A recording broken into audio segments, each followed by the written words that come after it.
Class 9th के student ध्यान दे, आ गया हमारा इंग्लिश का पेपर जो कि होने वाला है 12 सितंबर को। तो हम ले आए हैं आपके लिए पूरा पेपर, तो आप अच्छे से देखिए और कंप्लीट करिए ताकि आपको पेपर में कोई भी परेशानी ना हो। तो बिना समय गवाए हम पेपर को शुरू करते हैं। तो हमारा पहला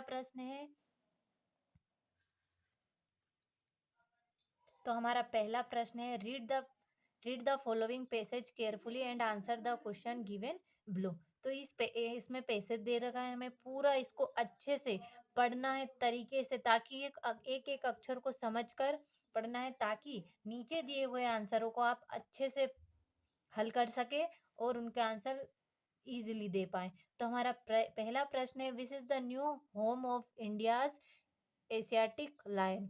तो इसका आंसर है ये रहा, गील world life sanctuary.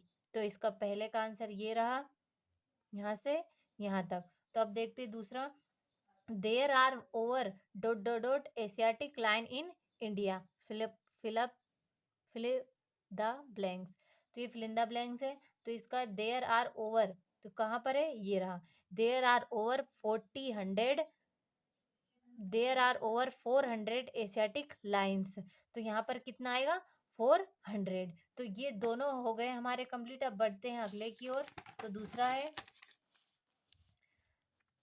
The sanctuary is considered to be a dangerous area for animals. तो ये ट्रू है कि फॉल्स है, तो ये है ट्रू। अगला है, in the year 1994 the population of Lions was. तो इसको इसमें देखते हैं कि कौन सा है, कहाँ है, ये रहा, the in 1994 the population of lion in the century was limited to 284। तो इसमें आएगा आपका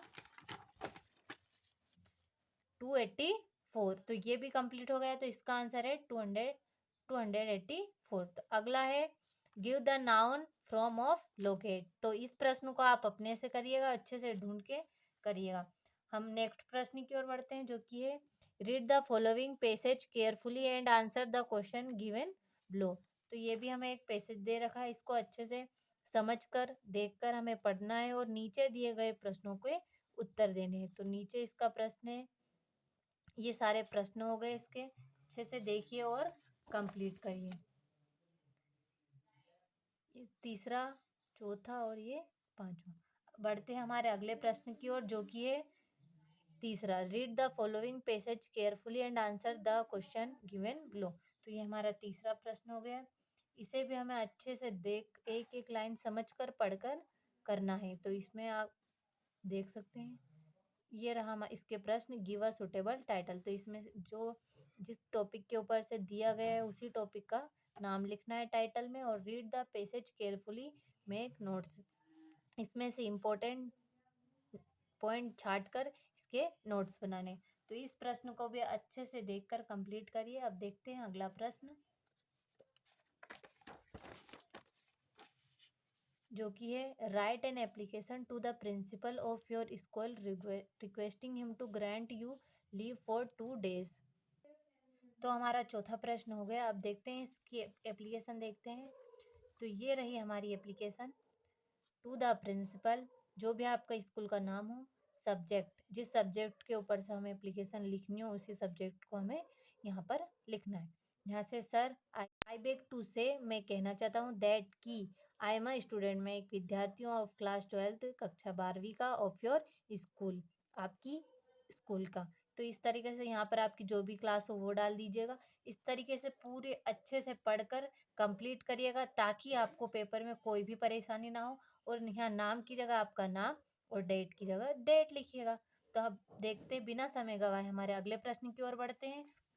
तो हमारा अगला प्रश्न है, write a letter to your friend inviting him to your elder brother sister marry. तो इसमें आपको अपने बड़े भाई की या बहन की शादी में अपने दोस्तों को इनवाइट करना है। तो इसे भी चलिए हम देखते हैं और अच्छे से कंप्लीट करिए हैं। तो ये रही हमारा लेटर जो कि यहाँ से यहाँ तक है। अच्छे से देखकर इसे पढ़कर समझकर स्क्रीनशॉट लेकर कंप्लीट करिएगा। यहाँ पर आपका जो भी नाम हो वो लिखिएगा और अच्छे से कंप्लीट करिएगा। स्क्रीनशॉट लेगा। तो अब हमारा चौथा प्रश्न पूरा कंप्लीट हो गया। अब बढ़ते हैं हमारे पांचवें प्रश्न की ओर, जो कि है राइट एन ऐसे on any one of the following topics. तो हमें यहाँ पर 4 टॉपिक दे रखे हैं: wonder of science, the festival of lights, my favourite game and importance of tree. तो इसमें ये टॉपिक दे रखे हैं। अब आप सभी को वंडर ऑफ साइंस का तो पता ही है, बहुत दिनों से चलता आ रहा है। तो ये ऐसे तो सबको आना ही चाहिए। अगर आपको ये नहीं आता तो इन तीनों में से आप जो भी आपको अच्छे से आता हो, या चारों में से जो भी अच्छे से आता हो, आप वो लिख सकते हैं। तो ये भी कंप्लीट हुआ। अब बढ़ते हैं इसी में हमारा अथवा का है, on the basis of the following points prepare and article in about 80 words. तो हमें इसमें 80 वर्ड्स पर एक आर्टिकल आर्टिकल लिखना है, जो कि इन पॉइंट्स में से आप किसी में से भी लिख सकते हैं: punctuality, vital role, life and time, successful, essential, good habits, value of time, basic tools. तो इन सभी आर्टिकलों में से आप किसी भी आर्टिकल पे से एक लिख सकते हैं, जो भी 80 वर्ड्स में से लिखना है। तो इसे भी अच्छे से कंप्लीट करिए। बढ़ते हैं हमारे नेक्स्ट की ओर, जो कि है एक इमेज दे रखी है। इसी इमेज पे से पढ़ते हैं प्रश्न को। Right a paragraph of about 80 words on the basis of the visual given. तो हमें एक इमेज दे रखी, इसी इमेज पे से हमें 80 वर्ड्स लिखने हैं। इस इमेज को देख देख कर एक पैराग्राफ बनाना है। तो इसी को आप अच्छे से कंप्लीट करिए। तो बढ़ते हैं हमारे नेक्स्ट की प्रश्न की ओर, जो कि है fill in the blanks using the correct form of verb given in bracket। तो इसको भी आप अच्छे से देखकर कंप्लीट करिएगा। अच्छे से स्क्रीनशॉट ले ले और कंप्लीट कर लीजिए। 5 नंबर का आता है और बहुत ही सिंपल को सेंटेंस दे रखे हैं, तो आप इनको आसानी से कर लेंगे। अब आता है हमारा डू एज डायरेक्ट। तो डू एज डायरेक्ट भी सेंटेंस दे रखे हैं, इनको आपको बदलना है, जिस भी सेंटेंस को बदलना है। तो अच्छे से देखकर कंप्लीट करिए।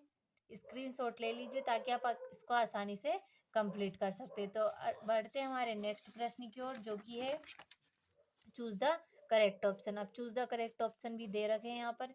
9वां प्रश्न है, जो कि अच्छे से देखिए और कंप्लीट करिए, ताकि आपको पेपर में कोई भी परेशानी ना हो। अच्छे से स्क्रीनशॉट ले लीजिए और कंप्लीट करिए। तो हमारा 9वां प्रश्न भी कंप्लीट हो गया। अब बढ़ते हैं हमारे 10वें की ओर, जो कि है read the extract carefully and answer the following question given below. तो हमें यहाँ पर एक एक्सट्रैक्ट दे रखा है, ये आपकी पोएम होगी, पोएम से देते हैं। तो इसी में से आपको पढ़ना है, इसी को अच्छे से, और इसी में एक से क्वेश्चन आंसर दिए गए हैं, तो इनको हल करना है। इनको भी अच्छे से स्क्रीनशॉट अच्छे से पढ़कर स्क्रीनशॉट लेकर इनको कंप्लीट करिएगा।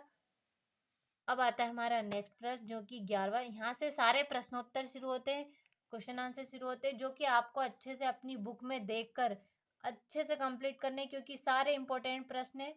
तो देखिए, ये 11वां हो गया। ये पूरा आपको अच्छे से देखना है, ताकि आपको पेपर में कोई भी परेशानी ना हो। ये 12वां, ये हमारा हो गया 13वां। इन सभी के प्रश्न आपको अच्छे से, क्योंकि सारे प्रश्न इंपॉर्टेंट है, ऐसा नहीं है कि इंपॉर्टेंट नहीं है, सारे प्रश्न इंपॉर्टेंट है, इनको अच्छे से कंप्लीट करना है। ये हो गया हमारा 15वां। 16वां प्रश्न। तो हमारे सारे प्रश्न कंप्लीट हो गए, आपको अच्छे से समझ में आया होगा। अगर आपको इनका सॉल्यूशन सही चाहिए, तो मैं आपके लिए एक नई वीडियो सॉल्यूशन के साथ भी बना दूंगी। अभी के लिए आप इनको सबको अच्छे से कंप्लीट करिए।